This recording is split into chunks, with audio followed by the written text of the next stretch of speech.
Start out with the basics, how we pick our cruises. And most of the time I will choose the cruise.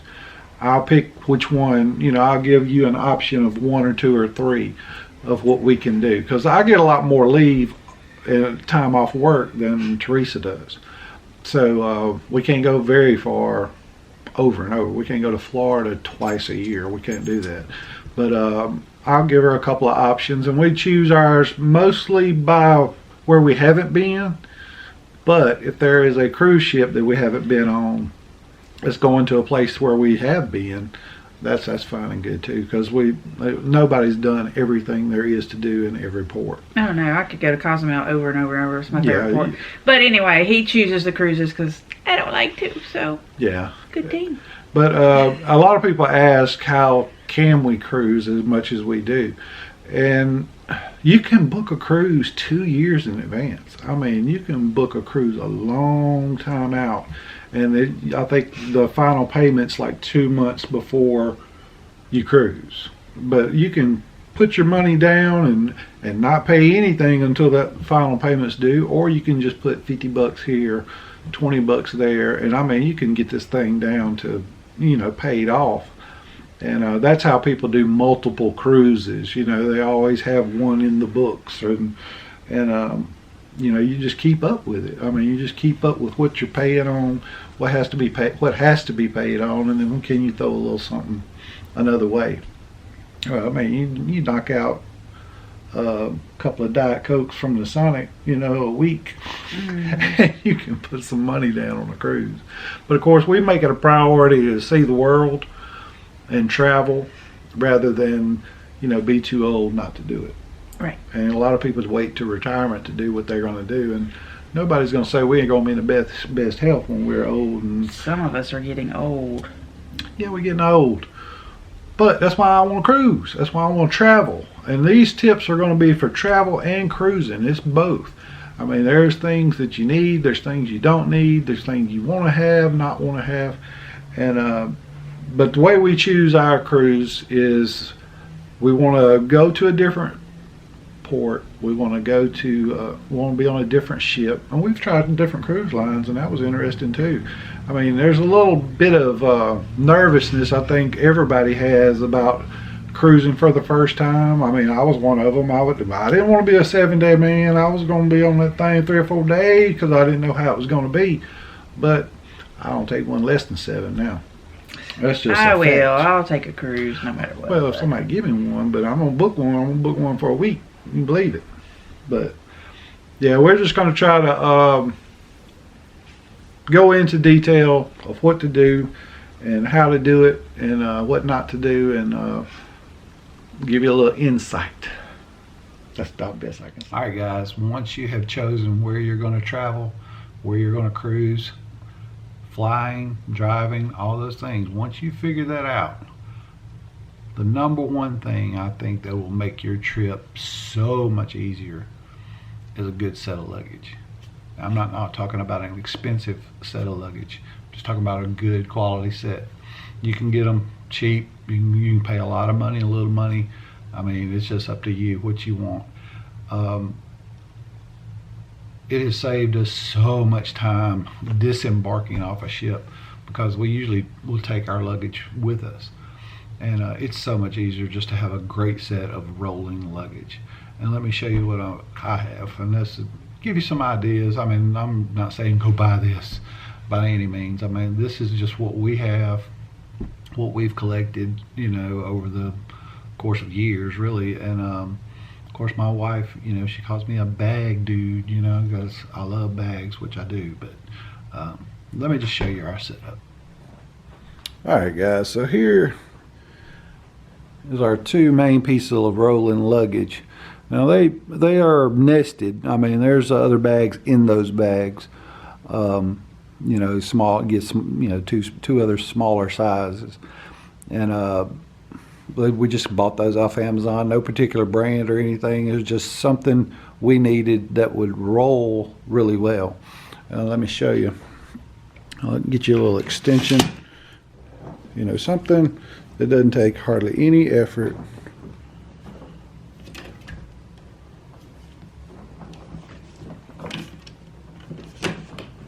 And just, like I said, you can push or pull, you know. You don't have to lean it or anything. You can just take off with it. Now this over here, I'll be doing a bigger review of this bag. It's probably my most expensive bag. It's the Nomadic Travel Bag. It's a 40-liter backpack. And it's amazing. I love everything about it. And I'll be doing a bigger review of it later. But that's my main backpack that I use. I have a smaller backpack that I just do for, you know, daily excursions. But it's not, I mean, it's just not very big. So it actually fits inside there. And then over here is a little sling, I would say. Not a sling really, I mean it's a shoulder bag. And I put this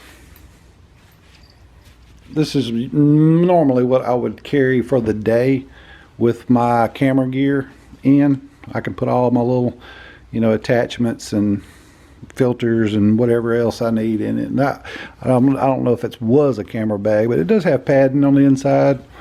And yeah, I really like this bag a lot. As you can tell, I like gray and black. But this is I call it my gentleman's bag. It's like for a weekend travel. I mean, it's a pretty big bag. It's, let me see if I can show you. You know, it's a pretty big soft bag, but you can undo these clips on the end and it'll make it even bigger. And then this is kind of our beach bag. Got this on sale, but it's all waterproof on the inside. All this material is waterproof. Got a little zipper bag there to protect your, you know, your wallets or whatever. And it's really easy to clean up after a day at the beach.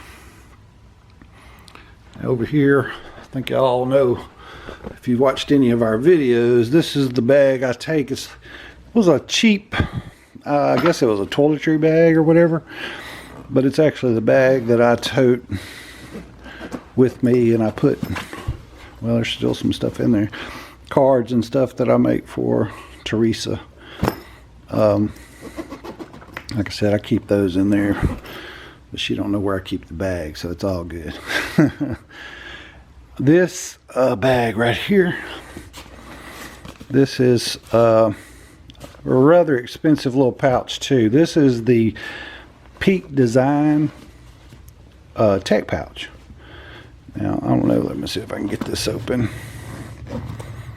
I'll be doing a little bigger, more in-depth view of it also, but my wires, my dongles, you know, my battery, you know, external batteries, you know, cleaners, all these different things, and a great, I mean, I love this little thing. It is so good. And it's really kind of weather resistant. And with the zips too, the zips kind of, you can kind of see. You see what I'm talking about? You know, no seam really. And that is the Peak Design travel bag. It's a little pricey. That one and the Nomadic, they're both rather expensive, but this is basically my wallet on the trip. It is a passport holder I picked up for $6-7 at Academy. Let me see if I can show you. Yeah, it's zippered, and well, you can see our passports are still in there, but you can put your cards, money, you know, pen holder, you know, any boarding passes or anything in the back. I mean, I love this thing. Like I said, it's manly looking, which I like manly. But yeah, great little thing. I always put it like in my day bag over here, or the backpack, according on which one I'm gonna have with me at the time. This little thing here, I picked it up for like 50 cents at a garage sale. It was a passport holder, and it's padded. It's got some molly on the outside. You know, you can clip all kinds of things to it. Let me show you what I use it for. Excuse me. I use it for my mini iPad. Stays in there, and I can put cards and different things and a little cash or whatever. But I have an app called Cities to Go in this mini iPad, and whenever we're out and about, it has maps that I've downloaded that you can use offline, which is fantastic.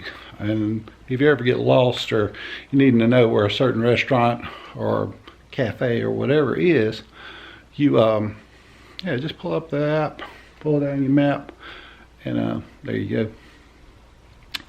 All right, guys, so that's a few of the little bags. I didn't go too in depth on packing or anything like that, because I mean, I'm a dude, I don't know how to pack. Teresa knows how to pack that stuff thin.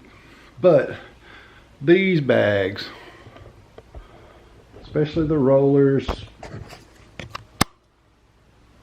my backpack, it's a 40-liter backpack, by the way.